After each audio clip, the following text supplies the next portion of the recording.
मित्रों नमस्कार। हमारे जीवन में जब हम ज्योतिष की बात करते हैं तो रत्नों का या फिर जेम्स का बहुत ही इम्पॉर्टेंट रोल है।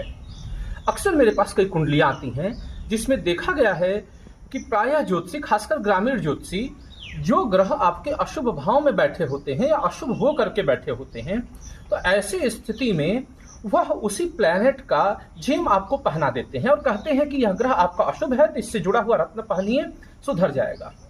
लेकिन हम परिणाम क्या देखते हैं कि उस ग्रह की जो ग्रेविटी है, जो अशुभता धारण किए हुए है, जैसे ही वह रत्न धारण करता है व्यक्ति उस ग्रह से संबंधित, वैसे ही उसको बुरे परिणाम देखने को मिलना चालू हो जाते हैं। यानी पहले तो ग्रह बुरा था ही, अब जेम्स धारण कर लिया उस ग्रह से संबंधित, तो उसकी ऊर्जा और भी ज्यादा अशुभ भाव में एक्टिवेट हो गई, तो उसको और भी बुरे परिणाम देखने को मिले।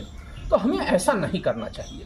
प्रायः हमें ध्यान देना है कि जो भी रत्न किसी को सुझाव दें या फिर जहाँ तक कोई भी अगर ग्रह का रत्न धारण कर रहा है, तो ऐसी स्थिति में त्रिकोण भाव के स्वामियों का रत्न यदि वे शुभ होकर के बैठे हैं तो उसे धारण करना चाहिए।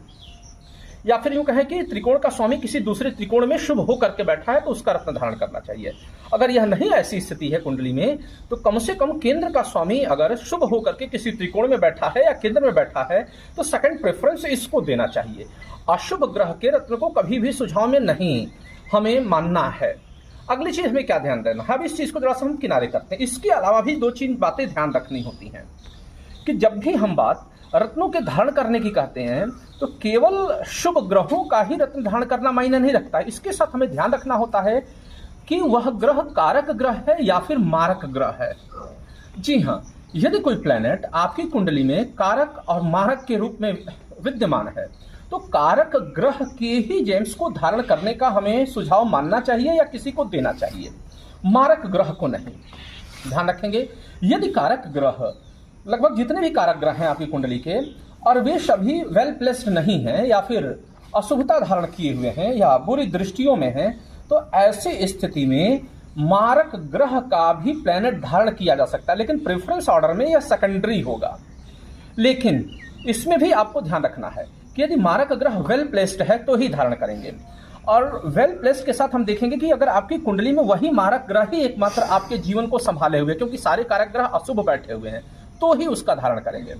लेकिन साथ साथ इसका ध्यान रखना है कि यदि मारक ग्रह वेल प्लेस्ड है, अच्छी तरीके से बैठा हुआ है, उसके बावजूद भी उसकी ऊर्जा यदि लग्न की ऊर्जा से मेल नहीं खा रही है, तो ऐसी अवस्था में उस ग्रह से संबंधित रत्न भी धारण हमें नहीं करना है।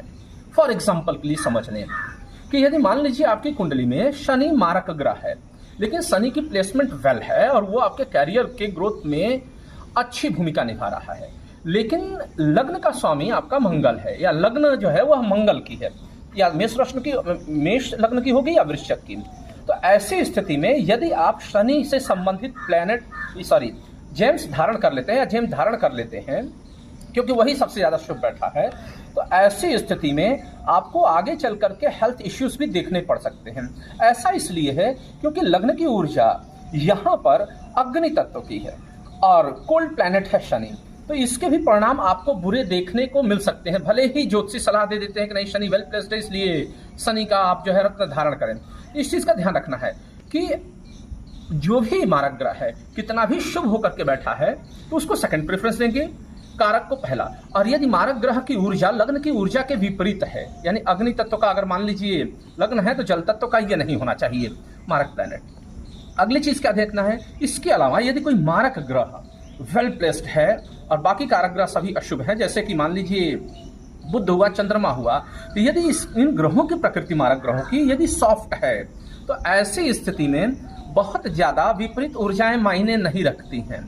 थोड़ा सा अगर लग्न के साथ न्यूट्रल हो तो बहुत अच्छी बात है, अन्यथा आप सॉफ्ट उस ग्रह की जो जेम है धारण कर सकते हैं। लेकिन साथ साथ आपको ध्यान रखना है कि यदि इन सॉफ्ट ग्रहों की पोजीशन नवमांश में भी बेहतर है तो इसके परिणाम और भी बेहतर मिलेंगे। तो इन सारे मानकों को आपको ध्यान रखना होता है जब आप किसी भी पंडित से रत्न का सुझाव लेते हैं तो।